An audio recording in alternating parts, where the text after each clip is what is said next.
Welcome to TG24 TV. నేను సుమలత. శనివారం ఖమ్మం నగరంలోని అమరవీరుల స్తూపం ప్రాంగణంలో సోనియా గాంధీ, రేవంత్ రెడ్డి చిత్రపటాలకు పాలాభిషేక కార్యక్రమాన్ని ఏర్పాటు చేశారు. ఈ సందర్భంగా తెలంగాణ ఉద్యమకారుల ఫోరం రిజిస్టర్డ్ సంఘం రాష్ట్ర కార్యదర్శి డాక్టర్ KV కృష్ణారావు మాట్లాడుతూ, కాంగ్రెస్ గవర్నమెంట్ ఇచ్చిన హామీలలో 6వ హామీగా ఉద్యమకారులను గుర్తించే క్రమంలో రాష్ట్ర ప్రభుత్వం ప్రత్యేక కమిటీని ఏర్పాటు చేస్తూ శుక్రవారం GORT నంబర్ 679 జారీ చేసి కేశవరావును చైర్మన్ గా నియమించినందుకు KK కమిటీకి ధన్యవాదాలు తెలుపుతూ కృతజ్ఞతగా కాంగ్రెస్ పార్టీ అగ్రనాయకురాలు సోనియా గాంధీ, ముఖ్యమంత్రి రేవంత్ రెడ్డి చిత్రపటాలకు ఉద్యమకారుల సమక్షంలో పాలాభిషేకం చేయడం జరిగింది అని అన్నారు. అనంతరం కేక్ కటింగ్ చేసి వచ్చిన ఉద్యమకారులకు కేక్ తో పాటు మిఠాయిలు పంచి సంబరాలు చేసుకున్నారు. ముందు కాంగ్రెస్ పార్టీ తమ మేనిఫెస్టోలో స్పష్టంగా 6 గ్యారంటీల స్కీమ్లో 6వ గ్యారంటీగా ఉద్యమకారులకి హామీలు ఇవ్వటం జరిగింది.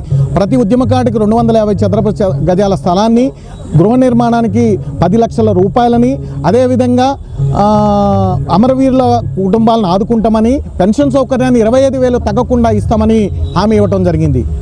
అన్న ప్రకారమే మేము దాన్ని నమ్మి సోనియా గాంధీ గారి మీద విశ్వాసంతో 33 జిల్లాల కమిటీలు శక్తివంచన లేకుండా తెలంగాణ ఉద్యమకారుల ఫోరం ఆధ్వర్యంలో మేము పనిచేశాము. హస్తం గుర్తుతోని ఓటేసి కాంగ్రెస్ పార్టీని అధికారంలో తీసుకొచ్చాము. మరి అధికారంలోకి వచ్చిన తర్వాత 6 గ్యారంటీలు 5 గ్యారంటీలు అమలు చేస్తున్న 6వ గ్యారంటీని అమలు చేయట్లేదు, ఎందుకు చేయట్లేదని రకరకాల నిరసనలు మేము తెలియజేశాం. అయినా ఎటువంటి స్పందన లేకుంటే నిన్న ప్రజాభవన్కు పోయి మేము నిరసన తెలియజేసే ప్రయత్నంలో పోలీసులే మమ్మల్ని తీసుకొని పోయి సిన్నారెడ్డి గారికి మమ్మల్ని కల్పించారు.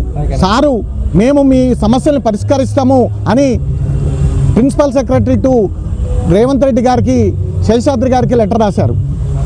అన్న ప్రకారమే వాళ్ళు పోలీసులే మమ్మల్ని తీసుకెళ్లారు సెక్రటేరియట్కి తీసుకెళ్ళిన తర్వాత మాకు స్పష్టంగా హామీ ఇవ్వటం జరిగింది.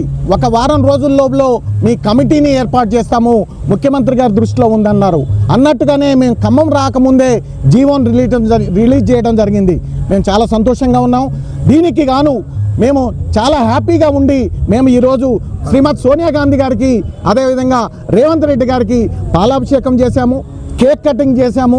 అదేవిధంగా మిగతా ఉద్యమకారులందరూ కూడా చాలా రెట్టింపు ఉత్సాహంతో ఈరోజు ఉన్నారు. దానికి కారణం మీ యొక్క జీవోనే. కానీ ఈ జీవోనైతే తీసుకొచ్చారు, దానికి సంతోషమే. కానీ ఈ జీవో విధి విధానాల్ని బహిర్గతం చేయాలి. శ్రీకృష్ణ కమిటీ లాగా ఊరు వాడ మొత్తం తిరిగి ఉద్యమ నాయకులతోని, ఉద్యమ కారులతోని డైరెక్ట్గా మీట్ అయ్యి తగు రిపోర్టుని మీరు తయారు చేసి చాలా తక్కువ టైంలోనే గవర్నమెంట్కి ఇవ్వాల్సిందిగా మేమందరము ఉద్యమకారుల తరఫున విజ్ఞప్తి చేస్తున్నాం. హాయ్ అండి, నేను మీ Satyasri. Please do subscribe TG24 TV.